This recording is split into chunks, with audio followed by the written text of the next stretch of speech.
아침 목상에 오신 여러분들을 환영하고 축복합니다. 하나님께서 또 새로운 날을 허락하셨는데요. 새로운 날에 걸맞는 새로운 은혜로 우리의 인생을 채워줄 줄 믿습니다. 특별히 오늘은 이번 한 주간의 첫날이죠. 하나님께 이렇게 첫 시간을 드렸을 때 하나님께서 이번 한 주간을 또 오늘 하루를 은혜 가운데 붙잡아 줄 줄 믿습니다. 오늘은 바울이 공의 앞에서 간증하다라는 제목을 가지고 사도행전 22장 30절부터 23장 10절까지 말씀을 좀 살펴봤으면 좋겠습니다. 30절에서 1절까지 말씀 같이 한번 읽어볼까요? 이튿날 천부장은 유대인들이 무슨 일로 그를 고발하는지 진상을 알고자 하여 그 결박을 풀고 명하여 제사장들과 온 공회를 모으고 바울을 데리고 내려가서 그들 앞에 세우니라. 바울이 공회를 주목하여 이르되 여러분 형제들아 오늘까지 나는 범사의 양심을 따라 하나님을 섬겼노라 하거늘. 예. 천부장이 이튿날 유대인들이 무슨 일로 그를 고발하는지 진상을 알고자 결박을 풀고 공회에 바울을 데려갔다고 이야기를 했어요. 그 당시 바울 때문에 유대인들이 바울을 죽이려고 합니다. 그러다 보니까 예루살렘에 뭐가 있었어? 소동이 일어났어요. 그 소동을 일어난 걸 보고 로마의 천부장이 소동을 막죠. 너희가 왜 소동을 일어났는지 진상을 확인을 해요. 근데 정확히 알 수가 없어요. 게다가 바울은 누구예요? 로마의 시민권자예요. 그래서 바울을 그냥 채찍질하고 그를 형벌을 내리려고 해도 로마 시민권자이기 때문에 그대로 재판을 받지 않고 그냥 형벌할 수도 없어요. 그렇다고 해서 바울을 그냥 풀어줄 수도 없어요. 왜냐하면 유대인들이 보고 있잖아요. 그래서 천부장이 생각했던 방법은 뭐냐면 유대인들의 공예. 그 당시 로마는 유대인들은 이스라엘은 로마의 지배를 받고 있었는데 어느 정도 종교적인 문제나 이런 부분에서는 어느 정도 자율권을 허락해 주셨어요. 그래서 이 공예는 유대사의 최고 재판기관이라고 보면 돼요. 이 재판기관에 보낸 거죠. 법정에 보낸 거예요. 유대 법정에 보내서 바울이 뭘 잘못했는지 판단해 달라라고 이야기한 거죠. 그러자 바울이 공의 앞에 섭니다. 바울이 공의 앞에 섰을 때 뭐라고 이야기하냐면 주목하여 이르되 라고 이야기를 해요. 우리가 계속해서 바울을 보지만 바울은 늘 어떤 모습을 보게 돼요? 담대함을 잃지 않아요. 어디 앞에 서든지.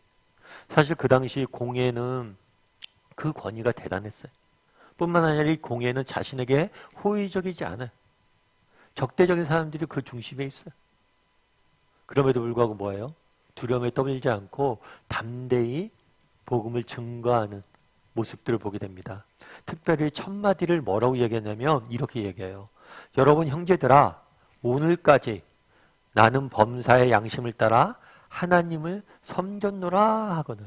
범사의 모든 일에 양심을 따라 하나님을 섬겼다라고 이야기를 해요. 참 이 말이 저는 굉장히 개인적으로 많이 와닿더라고요. 바울이 어떻게 바울 될 수 있었느냐? 그 중에 가장 중요한 것 중에 하나는 뭐냐면 이 하나님 앞에서요. 바울이 이야기를 하죠. 하나님을 내가 섬겼다. 내가 하나님만 바라보고 살았다. 하나님만을 섬기려고 노력했다는 것. 늘 하나님 앞에서 살아가려고 노력하는 바울의 모습들을 보게 됩니다. 여러분, 우리 인생의 유일한 청중, 우리 인생의 유일한 청자, 우리 인생의 유일한 정말 우리가 바라봐야 될 대상은 누구예요? 하나님 한 분이에요. 하나님 한 분. 바울은 그렇게 얘기하는 거죠. 내가 하나님 앞에서 살았다는 거예요. 그럼 왜 하나님 앞에서 라는 말이 중요할까요? 사실 여러분 사람들의 인정을 받는 게 중요할까요? 안 중요할까요? 사람들의 인정을 받는 건 중요합니다. 왜요? 우린 세상 속에 살아가야 되잖아요. 그래서 세상 속에 영향력을 미쳐야 되잖아요. 그래서 저는 우리 믿는 사람들이 세상 속에서 인정을 좀 많이 받았으면 좋겠어요. 영향력 미치는 지위에 올라갔으면 좋겠어요. 그런데 우리가 한 가지 기억할 것이 있어요. 사람들의 인정이란 것은 늘 변해요. 사람들의 인정, 평가, 그것을 바라보고 살아간다면 우리는 정말 결국에 아무것도 남는 게 없는 거. 생각해 보세요. 예수님을 십자가에 못 박였잖아요. 예수님이 십자가에 못 박히시기 전 일주일 전에 어떤 일이 있었어요? 예루살렘에 들어갔을 때 수많은 무리가 호산나 다윗의 자손이요 하고 예수님을 환영했어요. 그런데 예수님께서 십자가에 못 박힐 날 때 그 수많은 무리가 또 뭐예요?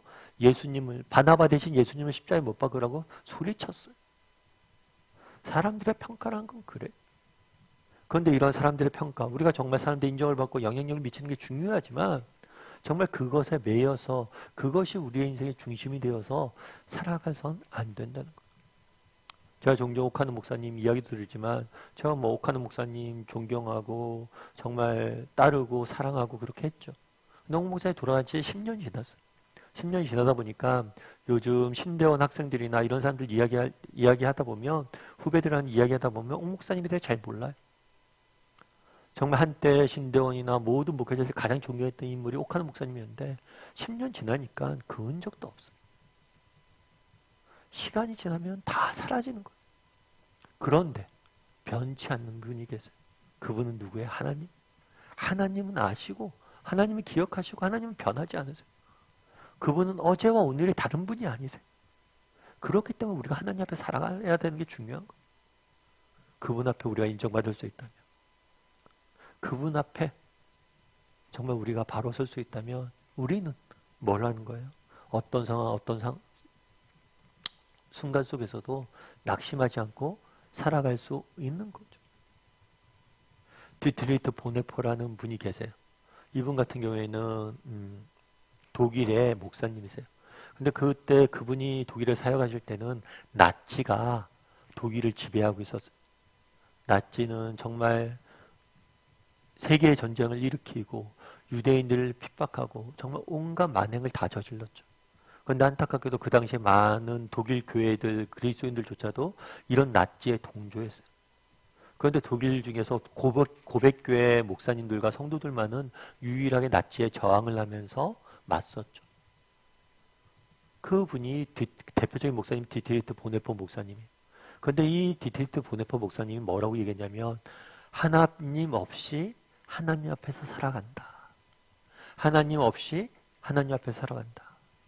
때로는 이 땅 살다 보면 하나님이 없는 것처럼 느껴지는 상황들이 있을 수 있어요. 그 당시 독일이 그랬죠. 하나님이 살아계시다면 어떻게 이런 일들이 일어날 수 있습니까? 그런데 그렇게 하나님이 없는 것처럼 느껴지는 상황 속에서도 뭐예요? 나는 하나님 앞에서 살아간다. 하나님 앞에서 하나님의 평가를 바라보니까 다르게 살 수 있는 거예요. 우리도 마찬가지예요. 정말 때로는 하나님 없는 것처럼 느껴질 때가 있죠. 그날 바울도 마찬가지죠. 바울이 얼마나 열심히 하나님을 위해서 복음을 전했습니까? 열심히 하나님을 위해서 살았죠. 수고했죠. 그런데 그에게 남는 건 뭐예요? 온갖 비난과 핍박과 고난만이 있었죠. 어떻게 보면 하나님을 잘 믿고 하나님을 열심히 일하면 하나님 복 주셔야지 되지 않아요? 이렇게 생각할 수 있었는데 그렇지 않은 세상에 살고 있었던 거예요. 그럼에도 불구하고 여전히 이야기하죠. 나는 하나님을 섬겼다. 우리도 정말 하나님 앞에서 이렇게 살아가는 사람이 되었으면 좋겠어요. 하나님 앞에서. 정말 우리가 세상 속에 일주일 동안 살아가야 되잖아요. 정말 우리가 세상 속에 살아갈 때 우리의 유일한 청중은 누구예요? 하나님이세요.